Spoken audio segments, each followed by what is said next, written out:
lọ́dún Okunoye Adekunle Kazeem Akanmu ní sọdún ọkọ lọ́rùn tó yìn tẹ̀mí láti àṣà bí o bàbá ẹni ọlá bàbá wúrà ọlá bàbá tẹni ọlá bàbá ẹni ìtàn àádọ́ta ló kúkú pé àṣeyí sàmọ́dún àdó ayọ̀ ló sì mọ̀ ṣe àádọ́ta ló pé o àádọ́ta ló pé àádọ́ta ló pé o àádọ́ta ló pé kèrè àmọ́jọ́fẹ́ yìí sópin àádọ́ta ló pé bó wẹ̀ mọ́ kó jíire ló kó lé o bó wà fi ìbòjò kó jíire ní sàárẹ̀ Adekunle Kazeem Akanmu bá ti jíire àbùsẹ̀bùsẹ̀ tó rọ́ lọ́dún ló mọ́dún rẹ̀ lọ́dún oyin ṣètẹ̀ nínú àfa eérún ṣètẹ̀ lágìyàn bẹ́jọ láti mọ̀tẹ̀ nínú àpà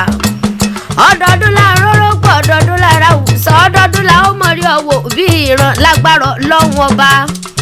bó ti wá wò kó pẹ́ láyé tó Olódùmarè wá níjó bá wọn tanná mọ̀ sáré ọmọ ìgbà rẹ̀ tí ó dùn ọlọ́run bò wá níjó pa ọ́ lẹ́kún ó nírèlẹ̀ ó sì mọ̀ gani lágbára lọ́wọ́n ọba Adekunle o mo pé o mọ̀mọ́ bínú pé mo bọ́ láyé mo wá pé ọlọ́rùkọ orúkọ la àgbọ̀ balade orúkọ la á pè lóye lóye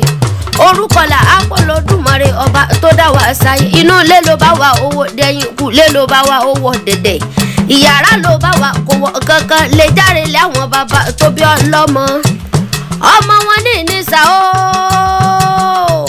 ọmọ wọn ní ìnísà o òye ọmọ àkógbì ó rájò ọmọ afọwọ́rújà ọmọ àrífásọ́ lọ́mọ àrítayé ṣe ìwọ lọ́mọ arúgbàtà lábàlẹ̀ lọ́jà ọ̀bọ máa fẹ́ wúra gbàdàgùdà sínú ọ̀tún mo pé kánlá ìdálẹ̀ haúsá obìnrin tí ìjẹsà yánrin pẹ̀lú àkàsọ̀ ẹ̀kọ́ bàbá ńlá dálẹ̀ nìsọ̀mẹ́nu mọ́jà abẹ́lọ kékeré nìsa akin àgbà nìsa wọn lọ́mọ̀ràn èyí ò nígbẹ́ nìsa kó mọ̀mọ́ gbọ́dẹ́nu ọgbọ́n níbẹ̀ lódò òkú bàbá tó bí ọlọ́mọ ìṣẹ̀sù ńbálámàdére ńbálámàdò tó gbòòrò ńbálámàtì jìgòdògbò ẹrú ṣáájú nílé bàbá tó bí ọlọ́mọ ọ̀ni ìṣísà níṣẹ̀bọ bí kòdò mọ́gbẹ́ ìkòrò ṣẹbọ bí ìkòdò mọ́fà àti sáàtì ìkòrò mẹ́bí ńlá mọ́jọ ńlá nílé bàbá tó bí ọlọ́mọ. ọ̀rí ọmọ gbófin dúdú sọ̀lá o ọmọ òkè fírí ibi ti sáyọ ọmọ ẹlẹ́wùwọ̀ yíwọ̀ yí nílé bàbá tó bí ọlọ́mọ bí bàbá yín bá wọ dúdú wọ́n tún mọ̀ wọ funfun ọmọ ègbè mọ́jà mọ́ kọ́ rọ́ọ̀kìn kàkà kébè ó dáyìn bàbá yín aṣọ wọn dúdú àmọ́ ń dán bí kóró sí nínú ilé bàbá ẹ̀ ní jàre ọ̀rí Adekunle ọba